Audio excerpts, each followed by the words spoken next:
Okay, so welcome back everybody for the second session today. My name is Altaf Shaik and I'm a PhD student at TU Berlin. I'm also a co-founder of a company called Kaitiaki Labs in India, and then we do a lot of security research on mobile communications.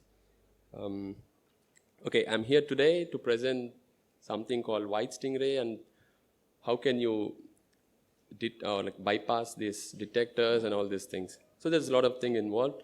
Then just a question before I start, like how many of you have seen stingrays, fish? Maybe you have gone for snorkeling or whatever. Okay, but how many of you seen a real stingray? When I mean a real stingray, so this is something called a device that's actually operated by some governmental agencies and some hackers to actually intercept mobile phones, track people, and all sorts of hacking on mobile phones. Like how many of you have seen that in real? Okay, so not many. Like I said, Stingray is nothing but a device that's actually capable of intercepting phone calls, messages, also data traffic to anyone who is present anywhere in the world. So this is kind of a serious issue because like everybody has a mobile phone today, and sadly we have installed some Stingrays around this building, so you should watch out. I'm just kidding, but yeah. Okay, so let's go into the talk. So what's the talk about? So in the market, at least if you just look on the Android market, you see that there are hundreds of IMSI catcher detection applications. Okay, the other name of Stingray is nothing but IMSI catcher. What is IMSI? Maybe when we go deep into the talk, you'll understand what is IMSI.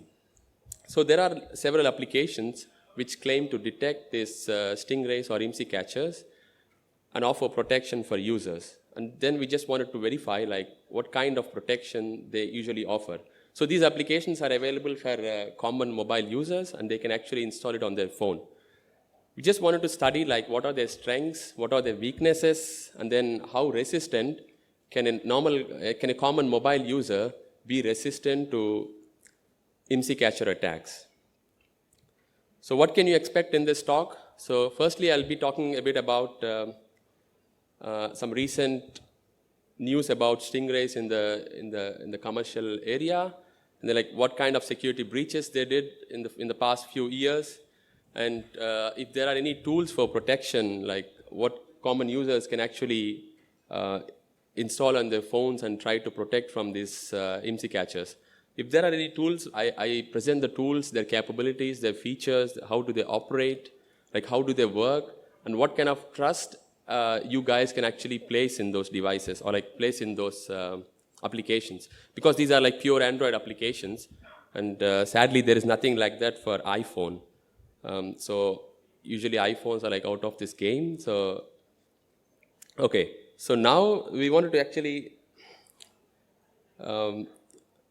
look at the trust in this application. So we really wanted to test these applications. For that, we actually built something called a Stingray device, but this is going to be something like a White Stingray, because we are not planning to do or hack somebody, but we are actually trying to use this White Stingray to verify the capacities of all these applications. So, and then at the end of the talk, you will see like what kind of results we achieved, like whether these applications were able to detect these IMSI catchers or not, or what was their behavior when they faced this IMSI catcher. And all these things I'll show you in the end of the presentation. And there are some key learnings from this. Everybody, like also the developers of these applications, also users like everybody, okay, me and you. Also the baseband or the phone makers, everybody has to learn a lot of things that can actually keep us safe from IMSI catcher devices. So more details about Stingray. A Stingray is nothing but an IMSI catcher. So in very common terms, you could call it as like a fake base station.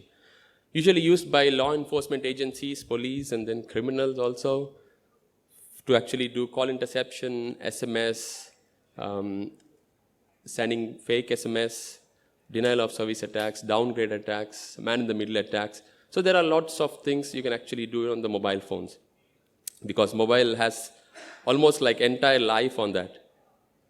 So if you compromise the mobile, you compromise your bank details, you compromise your private information, your pictures or your conversations. So if you ask me, like, why does these kind of devices work, or like why does these IMSI catchers work in today's world? So there are lots of reasons for that. There are lots of standard reasons why this such devices work. There are like several flaws in the standards or even the mobile communication standards and implementations. So there are lots of vulnerabilities present which can be exploited by these devices to actually gain access to the phone. For example, the first basic flaw, if we start from 2G, the basic flaw in 2G was like there was no mutual authentication. So what is mutual authentication? It's like, if you see in the mobile communication scenario, there is a phone and there is a base station. So in 2G, it was always the case that the base station is authenticating the phone, but the phone never gets a chance, or like there's no way for the phone to actually authenticate the base station. So it's only one-way authentication, so any rogue base station can actually control the phone. So this was one of the major flaws in 2G. And later on, 3G came with a different architecture and then new security mechanisms we will discuss later. So the other important, or like, this thing is like in favor of rogue base stations, because the phone usually prefers to connect to a base station which has like highest transmitting power. If it observes a strong power from a specific base station, it directly connects to that because it wants to have a good service. Like no phone or like no baseband manufacturer wants to have a weak service. So the other important thing that IMSI catchers always look for is that identity. So this is like tracking somebody. When you get an identity of a person in a specific location, it means that it confirms that this particular person is present in this location because you found this identity. So identity requests are something that a base station can actually ask the phone anytime without any security. So this was one of the design flaws, even present in 4G now. It should be corrected in 5G, but there is still time to investigate into that. So the last one is like there is full authority of the base station. So the base station can actually control what kind of security algorithms, like whether the phone can use encryption or not. It's actually decided by the base station. So the phone is nothing but it's a dumb device that's actually following all the instructions received from any base station, irrespective of legitimate or illegitimate. Before going into actual details of the talk, here are some recent reports from the news where there were some signs of IMSI catchers around Oslo. There was a company called Delma which was conducting some measurements across the city of Oslo, and they were like, if they, after a careful analysis of the measurements, they were able to confirm that there were several IMSI catchers being operated inside the city, but sadly, the police has to reject this because for some political reasons.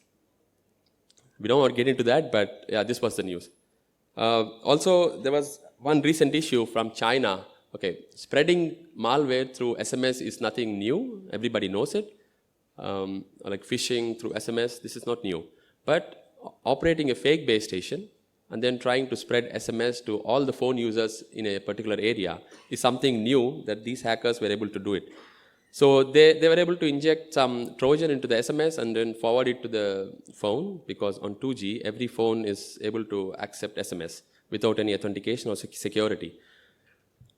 So with this SMS, they were able to contact or like access the contacts because there was a Trojan in that, and then try to spread the malware even to all the contacts present inside a particular phone. So this was a huge issue in China, and then finally like the hackers got arrested, but it's a different story anyway. And something we will come across soon is like silent SMS. This is usually used by police to track or like to identify the presence of a particular criminal, like any interested person in a particular location. So just going back to the basics, if you see like this is a 2G network, you have a base station, you have a phone, you have a SIM card, and it's nothing but a simple network where the mobile is communicating with the base station over the air, assuming that, okay, let's think that everything is protected, okay? There is authentication, there is security. Then comes the 3G network, which is nothing but UMTS network. So, but in 3G, things have got a bit different because there was mutual authentication. So here, the phone also gets the chance to actually authenticate the base station. So the chances of a hacker who is operating a 3G base station getting success is like pretty low. But still, there are certain vulnerabilities that could be exploited by him to actually gain access to the phone. We will go through all of this very soon.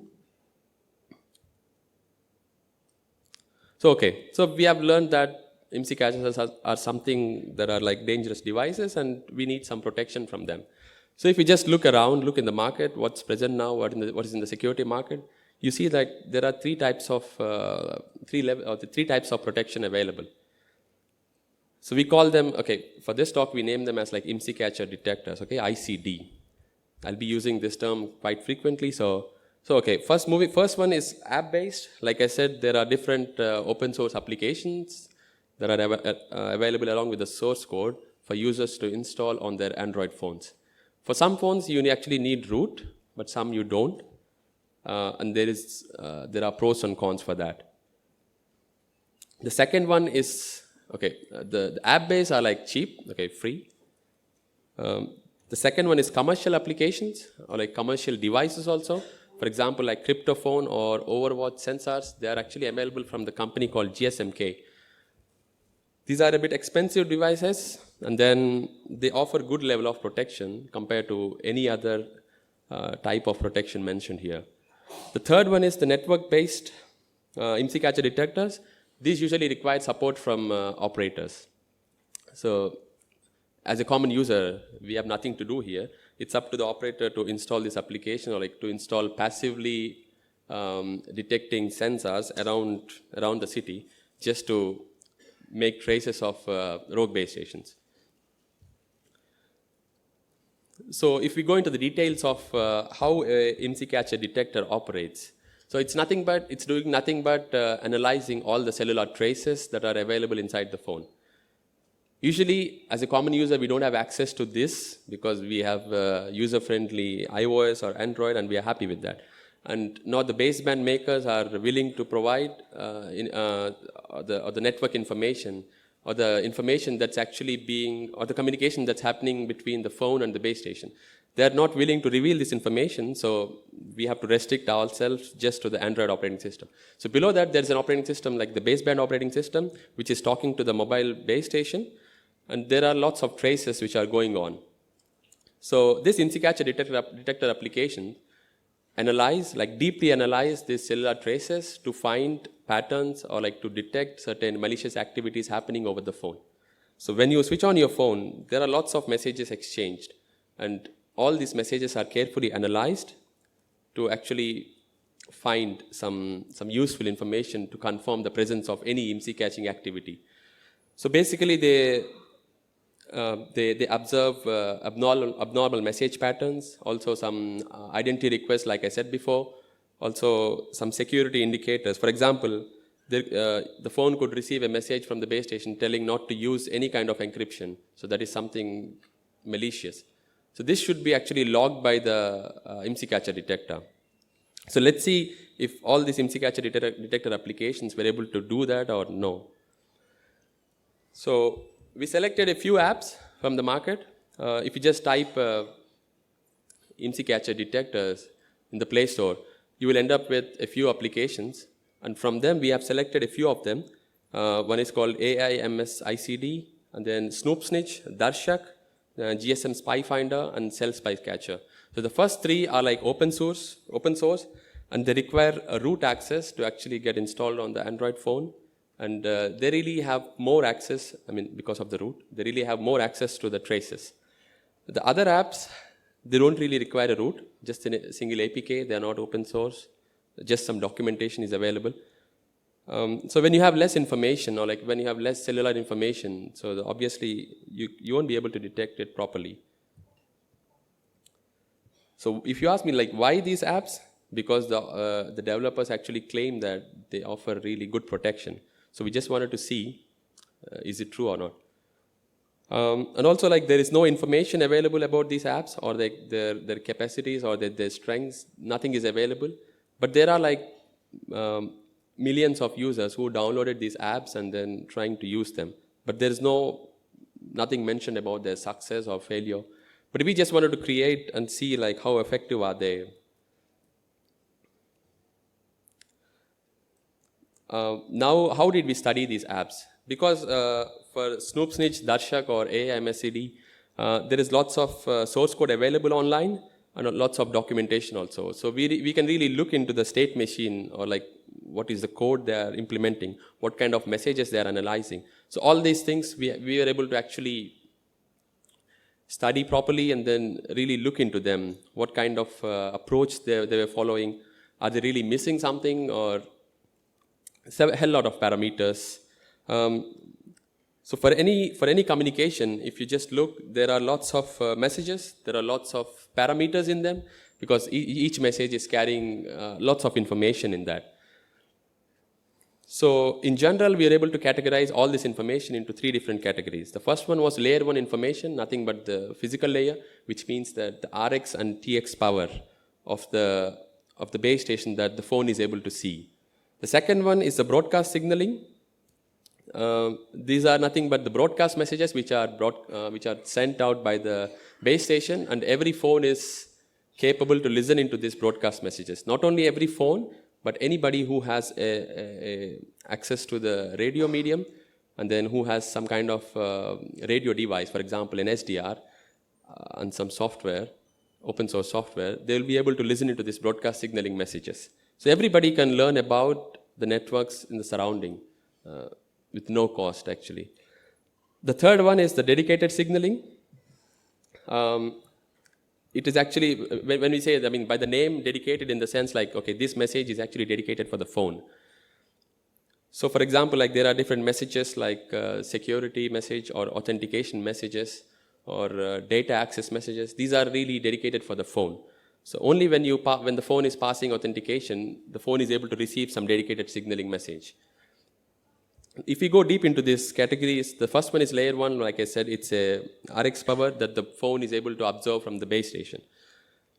So, for example, like if you are able to like look just on your phone, you see that sometimes all the 4 bars are active and sometimes like there is only 1 bar active.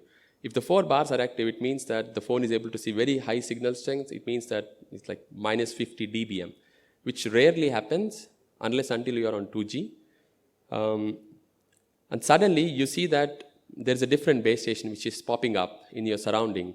And if the phone is able to observe high signal strength from that, it means that there is something fishy happening. So, and the phone or the application which is running on this phone should actually make a note of this just for further analysis. The second one is broadcast signaling. So any base station which want to spoof a particular network would be obviously impersonating or like mimicking all the information of a real network. So, for example, a rogue base station can actually mimic MCC, MNC, or the mobile network code, the mobile country code, also the location area code and cell IDs, because all this thing is like broadcast information and it's easy to obtain. So we have to note that like all this broadcast information is unencrypted, so everybody can read it. And the sad thing is like phone believes all the broadcast information from any kind of base station. The dedicated signaling, like I said, it's mostly about identity requests or authentication or like ciphering mode commands or security mode commands or SMS, even data requests. All these things are like, which comes after the broadcast signaling. So even these messages are actually being tracked by this IMSI catcher application, IMSI catcher detector applications. We also figured out that there are some parameters which could be exploited by IMSI catchers or which could be leveraged by IMSI catchers to do some DOS attacks or even tracking attacks. For example, there are some attacks in the past based on RAND and then authentication tokens. And also like there are different messages that IMSI catchers can actually trigger to get GPS location from the phone. And there are some messages like which allows the network to actually send network information, for example, network name, like Airtel or Vodafone, or even the time information, all this information to the phone.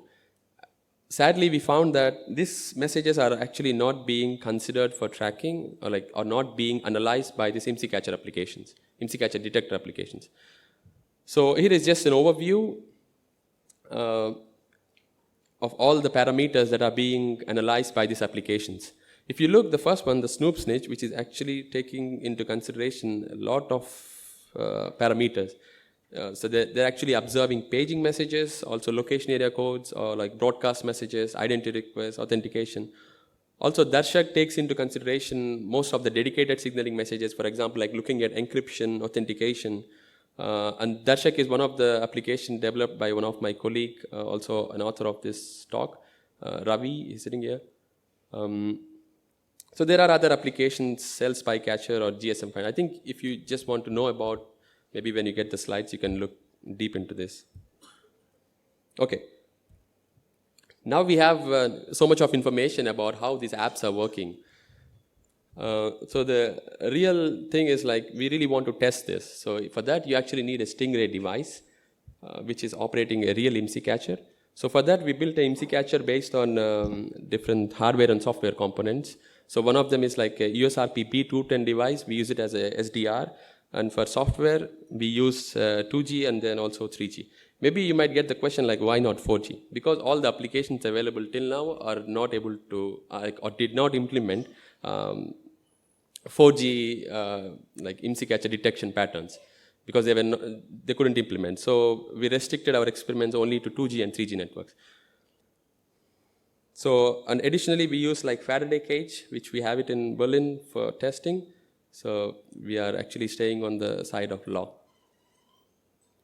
So for all the IMSI catcher attacks, so we had to do a lot of software modification on these stacks available, which are like actually open source applications.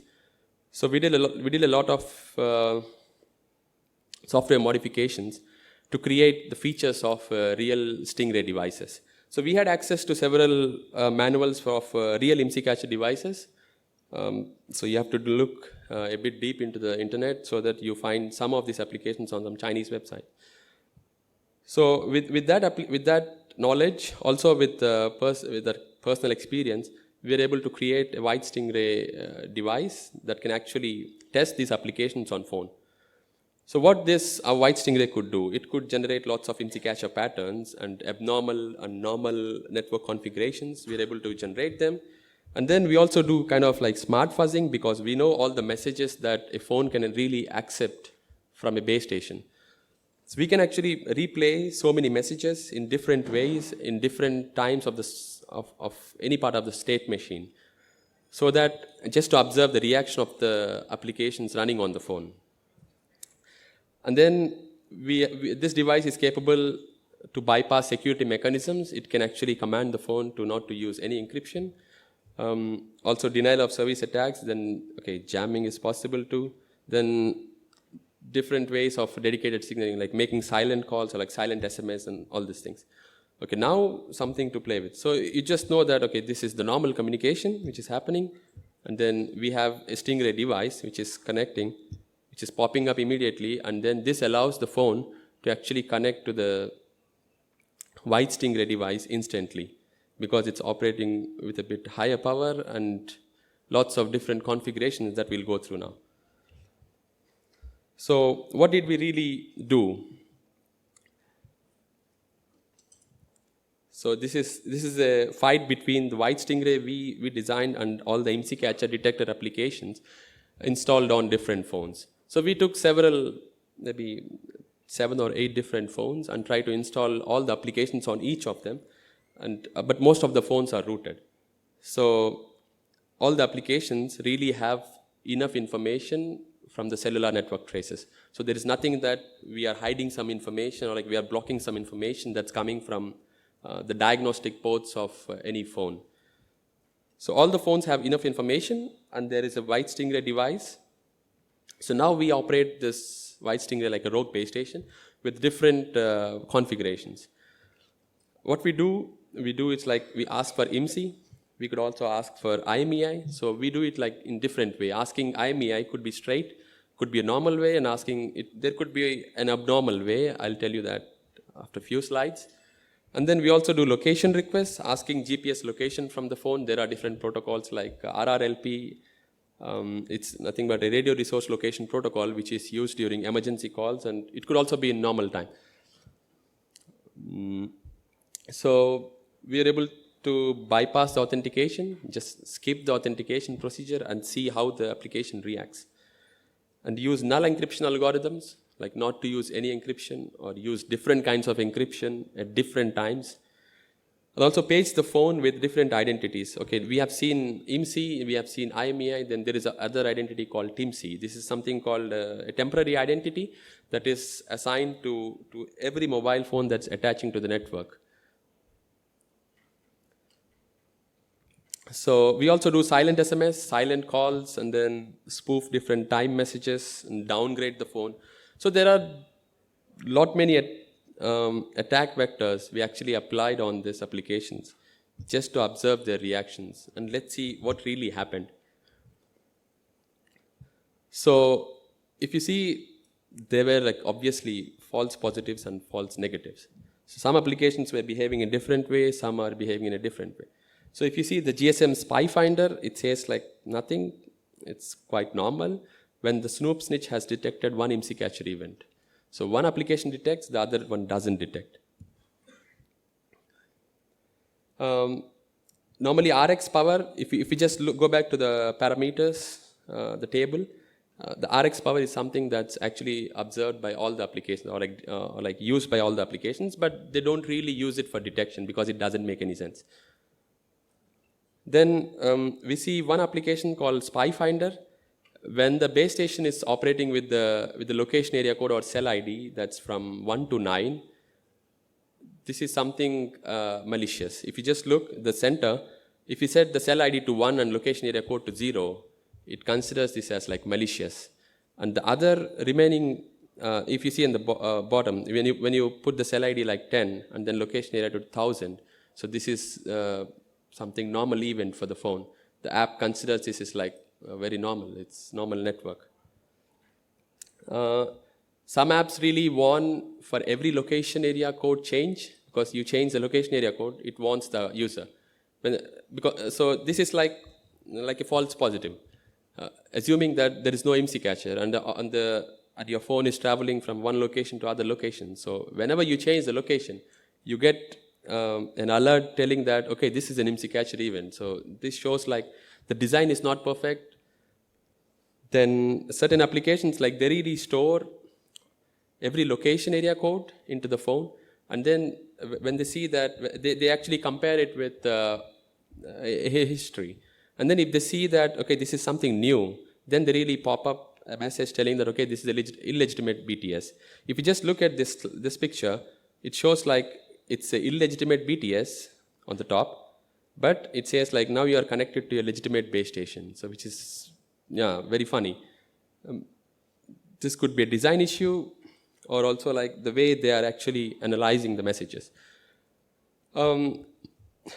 If you see here, the GSM Spy Finder, it shows like 100% confidence in the base station, but Snoop Snitch has detected one IMSI catcher event because we were actually trying to paste the phone by IMSI.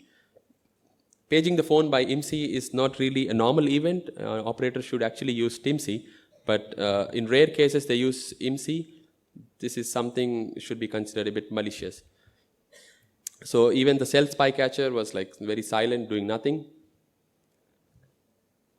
So we tried to collect IMSI, IMEI, and lots of information from the phone. So if you look like, these are like detected by like IMSI catcher events by the Snoop Snitch. Sometimes like the alarms are generated very late because assuming that there is a lot of analysis going inside, which is, this is not a nice design, but because like there's no sense like, okay, you make a phone call now and you get an alert after 1 hour saying that your last call was not encrypted. So it doesn't make a really good way of detection. Also the Snoop Snitch and the Shaik, they really evaluate authentication parameters, for example, like authentication token and RAN, but there's no alarm being generated. So null ciphering, this is something interesting for interception. So Snoop, Snitch, and Darshak, they really generate an alarm when they observe that, for example, like algorithms like A50 or even null ciphering algorithms are being used on 3G. Also silent SMS, this is like a binary SMS. It reaches your phone, but it doesn't really show up on the phone. This is detected by Snoop, Snitch, and Darshak. Also silent calls. Silent calls are nothing but, they are like silent SMS. You just make a call. There's a paging message being delivered to the phone. This could be actually used for tracking, but the phone actually doesn't ring. So this is just a way to verify the presence of a particular person in a particular location. And then, like I said, there are some unexplored parameters which could really bypass because, okay, they were not implementing. So obviously, when we operate the White Stingray device, trying to do attacks with downgrading and then complete denial of service attacks, they were not able to detect this one because these features are not implemented in there. So we found some bypassing techniques. For example, like I would like to present one of this, because when you normally there's a protocol sequence, like there's a proper definition of all the messages described in the mobile communication. For example, there's a request, and obviously there will be a response. And after that, there is something called accept or reject. So there's a proper way of a flow of communication.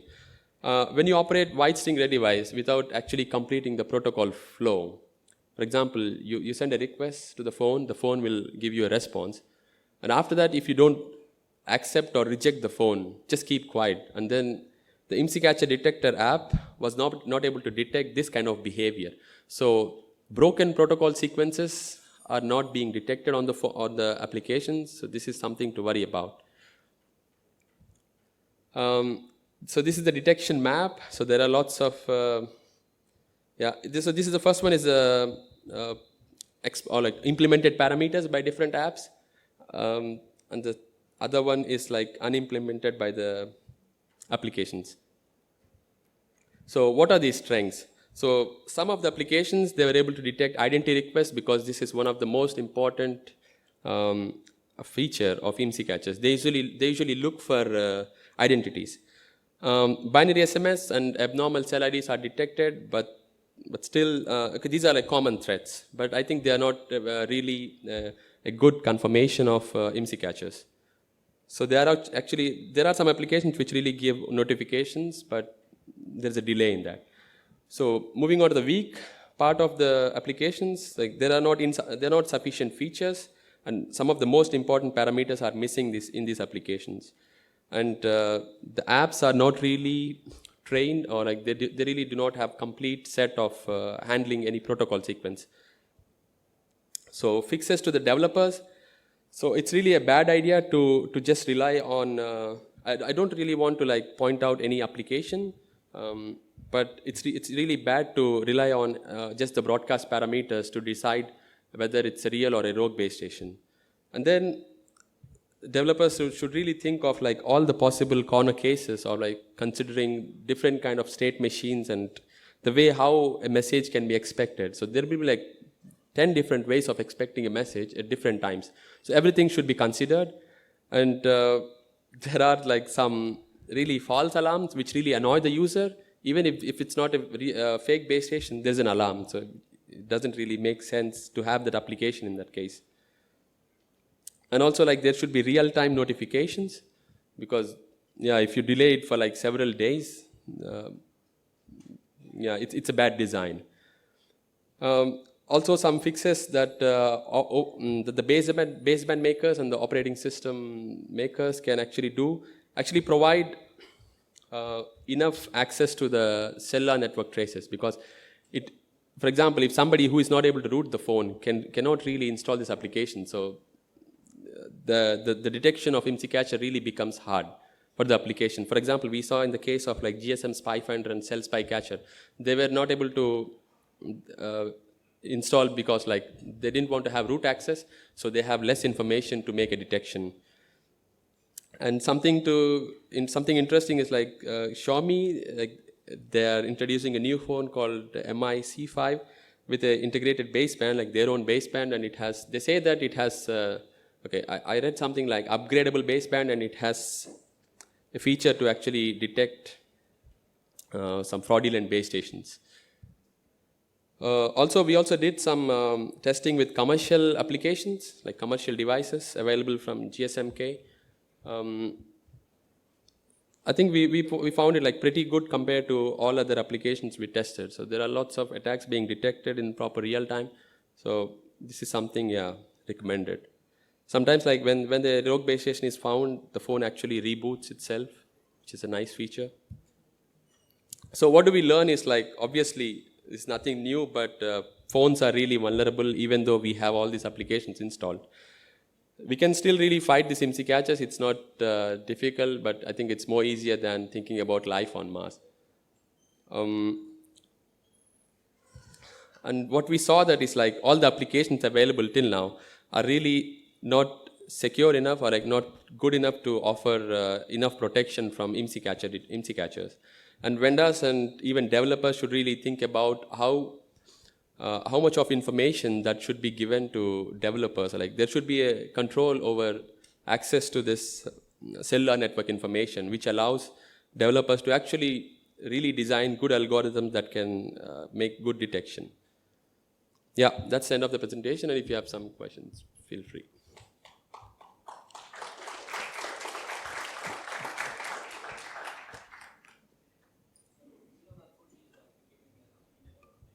Yeah.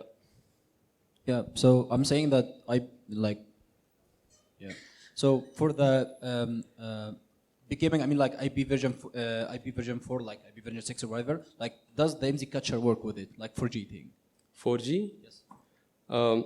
Even if it's IPv4 or IPv6, the actual network communication is still there.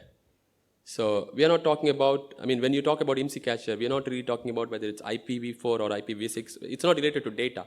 It's more about the cellular network information which you compromised before actually getting access to the data. So no, I mean like the data transformation, it's now not about waves from like my mobile to the BTS or something. It's like going into a real network, IP network. So how can you detect or like manipulate or like sniff the data? In the IP network, I think like using rogue base station over 4G network would be a bit hard to get access to IPv4 or IPv6 data, but there are different ways like over SS7 or over diameter attacks to actually do this. So I think unless somebody has more information about your SIM card, it will get hard to actually compromise some IPv4 or IPv6 data.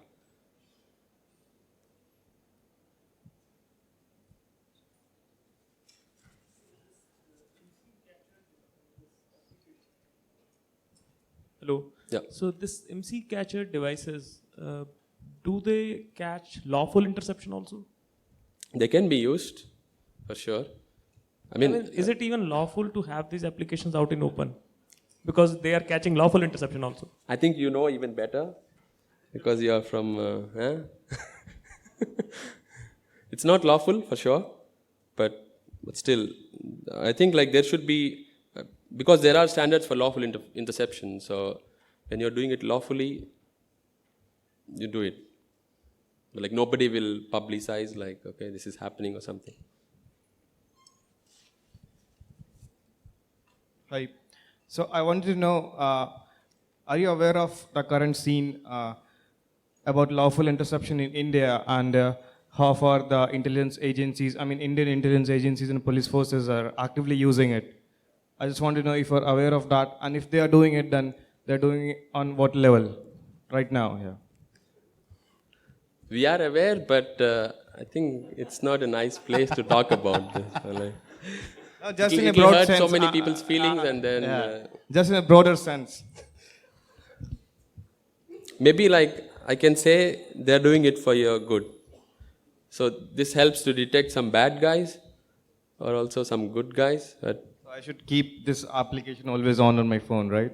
Yeah, but we saw that most of them are not able to detect them properly. So if you are able to make some changes in them, so I think it's better to keep them. Yeah.